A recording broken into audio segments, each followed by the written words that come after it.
கழுகு இருக்கு பார்த்தீங்களா, இந்த கழுகு வந்து மொத்தம் எவ்வளோ வருடம் வாழணும்னா 70 இயர்ஸ், 70 வருடம் வந்து இது சாலிடாக இதோடைய வாழ்க்கையை வந்து வாழலாமா. ஆனால் வந்து 40 வருடம் மட்டும் தான் இந்த கழுகு தன்னுடைய பலத்தினால தன்னுடைய அந்த சிறகுகளை அடித்து தைரியமாக பலத்தோட வந்து அது வந்து உயரத்தில் பறக்கிறது எல்லாமே அந்த 40 இயர்ஸ் 40 வருடம் தான் அதோடைய பலன் காணப்படுமா. காணப்பட்ட பிறகு அந்த 40 வருடத்துக்கு பிறகு இதோடைய பலன் முற்றிலுமாக எல்லாமே குன்றி போய் மிகவும் ஒரு குறுகி தன்னுடைய பலனை எல்லாவற்றும் இழந்து அவலட்சணமாக இந்த கழுகு காணப்படுமா. காணப்படும் போது அதுக்கு லைஃப்ல இருக்கிறது ரெண்டே ஆப்ஷன் தான், ரெண்டே சான்ஸ் தான். ஒன்று வந்து அது அப்படியே அமர்ந்து அப்படியே மறித்து போகணும், இன்னொன்று வந்து அது கடினமான ஒரு ப்ராசஸ்குள்ளாக கடினமான ஒரு காலகட்டங்களுக்குள்ளாக அது கடந்து செல்லணும். கடந்து சென்ற பிறகு அதோடைய வாழ்க்கையில என்ன ஆகுறது என்று நம்ம பார்க்க போறோம். ஒன்று அது மறித்து போகணும், இல்லைன்னா கடினமான ஒரு காலகட்டங்களுக்குள்ளாக கடந்து செல்லணும். அந்த கடினமான காலகட்டங்கள் என்னன்னா, அந்த காட்டிலே உயரமா இருக்கிற அந்த மலையின் மேல அந்த உச்சில அந்த டிப்ல அது என்ன செய்யணும்னா தன்னுடைய கூடை கட்டணுமா. அது கட்டியிருக்குதான் அந்த கூடுல 5 மாதங்கள், எவ்வளோ 5 மாதங்கள் எல்லா நாளும் பறந்து உயரத்துல பறந்து பறந்து தன்னுடைய பலனை வைத்து சிறகுகளை அடைத்து அவ்வளோ உயரத்துல இருந்து கூட கீழே இருக்கிறத அப்படியே சட்டுன்னு வந்து டிரைவ் பண்ணி போகிற அந்த கழுகு 5 மாதங்கள் ஒரே இடத்துல ஒன்றுமே செய்யாம முற்றிலுமாக அது அமைதியாக காணப்படணுமா. அது காணப்படுகிறதான நாட்களில் அது என்ன செய்யணும்னா தன்னுடைய பீக் இருக்கு பார்த்தீங்களா, வாய், அதை ஒரு பெரிய பாறையின் மேல மோதணுங்களாம். பீக்கை மோத மோத மோத மோத என்ன ஆகும்னா அந்த பீக் முற்றிலுமாக உடைக்கப்படும்.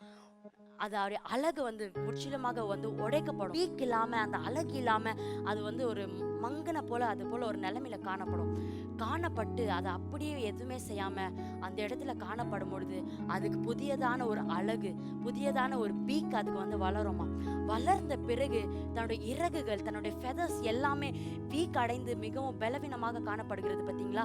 இந்த புதுசா வந்திருக்கிற இந்த அழகோட இந்த பீக்கோட அது என்ன செய்யணும்னா தன்னுடைய இறகுகள் தன்னுடைய ஃபெதர்ஸ் எல்லாவற்றும் ஒன்றொன்றாக இருக்கிறது முற்றிலுமாக உடம்புல இருக்கிற தலையிலிருந்து கால் வரையிலும் அதோடைய இருக்கிற எல்லாத்தையும் எடுத்து ஒரு உரிச்சு போட்ட கோழி எப்படி ஸ்கின்லெஸ் சிக்கனா காணப்படும், அது போல ஸ்கின்லெஸ் ஈகளாக இந்த ஈகல் அவ்வளோ உயரமாக அவ்வளோ பராக்கிரமமாக பறந்தது இப்போ அவலட்சணமாக கேவலமாக ஒரு இடத்துல கூனி குறுங்கி குன்றி அந்த 5 மாதங்கள்ல காணப்படும் பொழுது தனக்கு அந்த நாட்கள் கடந்து போக போக போக புதியதான இறகுகள் வர ஆரம்பிக்கும், நியூ ஃபெதர்ஸுங்க இதுங்களுக்கு வர ஆரம்பிக்கும்.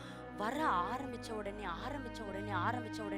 அதோடைய ப்ராசஸ் அந்த 5 மாதங்கள் ஆன பிறகு தன்னுடைய இறகுகள் முற்றிலுமாக வளர்ந்து முன்பு 40 வருடங்களுக்கு முன்பாக இருந்த பலனை காட்டிலும் இப்பொழுது இதுக்கு அதற்கனும் மேலாக இரட்டைத்தனையான பலன் வந்து இன்னும் 30 வருடங்கள் சாலிடாக அந்த 40 வருடம் இருந்த பலன் இல்லை, அதை காட்டிலும் இன்னும் அதிகமான பலனோட 30 வருடம் வாழக்கூடிய அந்த பலன் உள்ள ஒரு பறவையாக இது இவ்வளவு உயரத்துல எவ்வளோ டாப்ல போனோமோ அவ்வளோ டாப்ல போகுமா.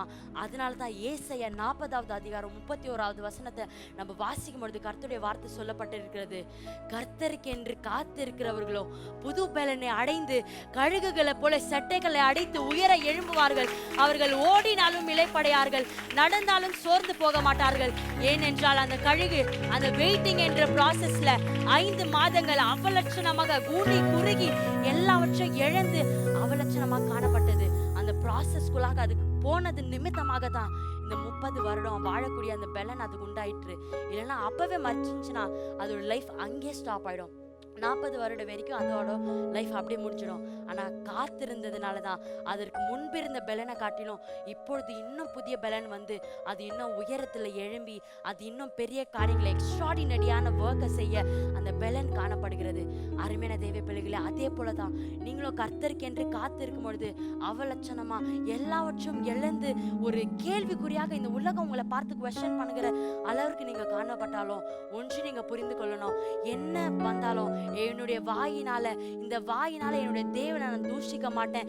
ஏனென்றால் தேவனிடத்துல நன்மை பெற்ற நம்ம ஒரு நாளோ தேவனிடத்துல தீமை பெறக்கூடாதா என்று அந்த நன்றி உள்ள இருதயத்தோட நம்ம தேவனிடத்துல கதறி விண்ணப்பம் செய்து அவரிடத்துல விசுவாசத்தோட கடந்த நாட்களில் செய்த காரியங்களை நம்ம சொல்லி அவருக்கு நன்றி செலுத்தும் பொழுது விசுவாசம் வரும். பிறகு அந்த நேரத்துல கர்த்தர் உங்களை, அந்த நேரத்துல உங்களுடைய எனர்ஜியை, உங்களுடைய பேட்ரியை அவர் ஃபில் பண்ணுவாரு.